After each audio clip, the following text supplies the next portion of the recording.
Hello friends, Radhe Radhe. कैसे हैं आप सब? मैं बिल्कुल ठीक हूँ। आशा करती हूँ आप सब भी बिल्कुल ठीक होंगे। तो सबसे पहले तो आप सभी को पुत्रदा एकादशी की ढेर सारी शुभकामनाएं। और मैंने आज जो है अपने ठाकुर जी के लिए व्रत रखा है एकादशी का। तो आप मेरे ठाकुर जी के दर्शन कर सकते हैं। देखिए कितने सुंदर लग रहे हैं ठाकुर जी के ठाट बाट के, तो क्या कहने। और ये हमारे लड्डू हैं, लड्डू बाबू हैं। ये भी देखिए, आज इन्होंने दोनों ने जो है येलो कलर की ड्रेस पहनी हुई है। एकादशी पर मेरी कोशिश यही रहती है कि मैं इनको पीले रंग का ही कुछ ना कुछ पहनाऊं। तो मैंने इनको नहला लिया है, पंचामृत से नहला लिया है, जल से नहला लिया है। और अब ये जो है बैठे हैं आराम से। अब मैं पूजा करूंगी, तो मैंने सोचा कहानी मैं सुनाती हूँ आपको पुत्रदा एकादशी की। तो चलो आज मैं आपके सामने ही शुरू कर देती हूँ। तो मेरे भी पूजा हो जाएगी, कथा पढ़ लूँगी और आप भी सुन लेंगे इसका महात्म। तो चलिए फ्रेंड्स, मैं शुरू करती हूँ। मैं आपको पुत्रदा एकादशी का जो है महात्म्य बताती हूँ, उसकी कहानी आपको पढ़ के सुनाती हूँ। तो ये आज मंदिर का व्यू है।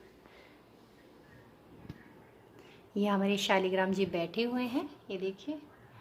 और हमारी गौ माता भी है इन्हीं के पास में। ये हमेशा साथ में रहती हैं इनके, मैं इनको कभी अलग नहीं करती हूँ उनसे। तो ये मेरे मंदिर का आज का व्यू है, ये देखिए। और ये है हमारी माँ दुर्गे।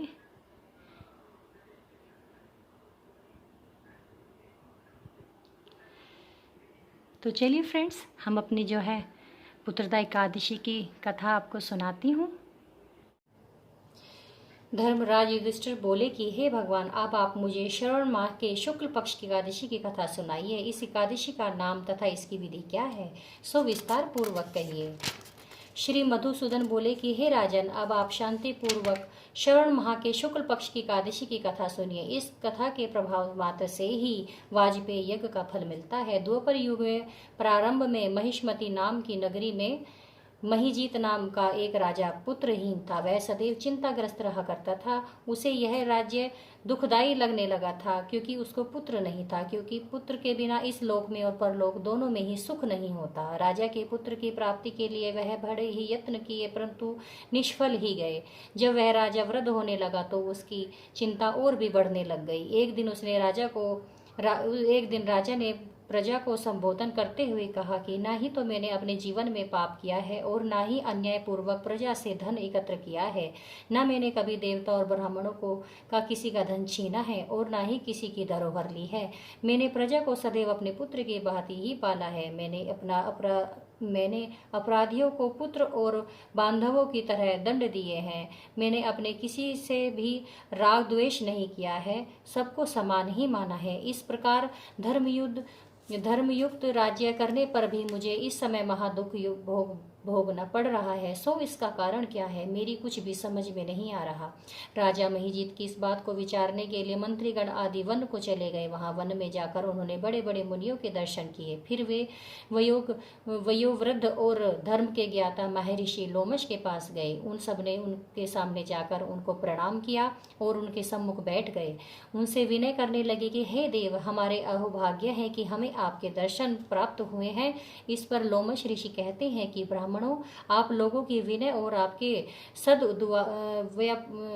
व्यवहार से ही मैं अत्यंत प्रसन्न हूँ। अतः आप मुझसे अपने आने का कारण बतलाइए और अपने कार्य को अपनी शक्ति के अनुसार मैं करने का पूरा प्रयास करूंगा, क्योंकि हमारा शरीर तो बना ही परोपकार के लिए है, इसमें कदाचित भी संदेह नहीं। लोमश ऋषि कहते हैं कि लोमश ऋषि के ऐसे वचन सुनकर सब बोले कि हे महर्षि, आप हमारी समस्त बातों को जानने को ब्रह्मा से भी अधिक है। महिष्मती नाम की नगरी में एक राजा महिजित नाम का एक धर्मात्मा राजा है। वह प्रजा का पुत्र की भांति ही धर्मानुसार पालन करता है, परंतु फिर भी पुत्रहीन है। इससे वह अत्यंत दुखी रहता है। हम लोग उस राजा की प्रजा हैं, क्योंकि प्रजा का यह कर्तव्य है कि राजा के दुख में दुख और सुख में हमेशा ही काम आना चाहिए। हमको अपने उनके पुत्र ना होने की बहुत ही पीड़ा है। अब आप हमसे उनके पुत्र होने का कुछ उपाय बतलाइए। हमको पूर्ण विश्वास है कि हमारा कष्ट आप अवश्य ही दूर करेंगे, अतः आप हमको राजा के पुत्र होने का उपाय बतलाइए। इस पर लोमश ऋषि कहते हैं कि एक क्षण के लिए रुक जाइए। फिर वो नेत्र बंद किए उन्होंने और राजा के पूर्व जन्मों का विचार करने लगे। विचार करके वो बोले कि हे ब्राह्मणों, यही राजा पिछले जन्म में अत्यंत निर्धन था तथा बुरे कर्म किया करता था। एक दिन एक गांव में दूसरे गांव तक घूमता रहा। एक दिन ज्येष्ठ माह के शुक्ल पक्ष की का द्वादशी के दिन 2 दिन से वह भूखा था। दोपहर के समय एक जलाशय पर पानी पीने लगा। उस समय वहां पर ब्याही हुई प्यासी गौ भी वहां जल पीने आ रही थी। राजा ने उनको प्यासी ही हटा दिया और स्वयं जल पीने लगा। हे ब्राह्मणों, इसलिए राजा को यह दुख भोगने पड़ रहे हैं। एकादशी के दिन भूखा रहने से उसको राजा होने का योग प्राप्त हुआ और प्यासी गौ को हटाने से पुत्र के वियोग का दुख भोगना पड़ा। इस पर सब लोग बोले कि हे महर्षि, शास्त्रों में ऐसा लिखा गया है कि पुण्य से पाप को नष्ट किया जा सकता है, इसलिए कृपा करके आप राजा के पूर्व जन्म के पाप नष्ट होने का उपाय बताइए।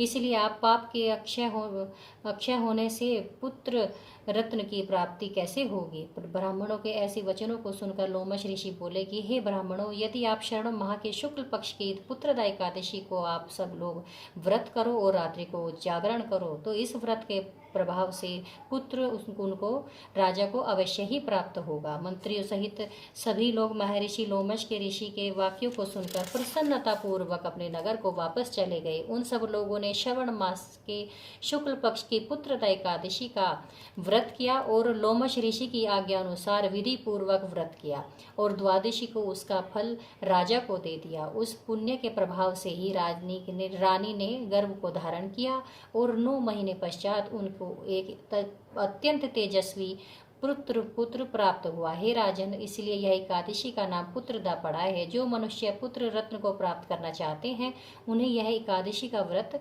अवश्य ही करना चाहिए। इस व्रत के प्रभाव से इस लोक में सुख और इस परलोक में सुख मिलता है। बोल कृष्ण कन्हैया लाल की जय। तो फ्रेंड्स, मैंने अपनी जो है पूजा कंप्लीट कर ली है। आपको कहानी सुना दी है मैंने पुत्रदा एकादशी की। उसके बाद मैंने आरती कर ली है अपने ठाकुर जी की और मैंने अपनी पूजा कंप्लीट कर ली थी। तो फ्रेंड्स, ये थी मेरी आज की जो है पुत्रदा एकादशी की वीडियो। अगर आपको थोड़ी भी पसंद आई हो तो इस चैनल को लाइक कीजिएगा, शेयर कीजिएगा और सब्सक्राइब करना तो बिल्कुल मत भूलिए। तो फ्रेंड्स, आपको फिर मिलती हूँ। राधे राधे।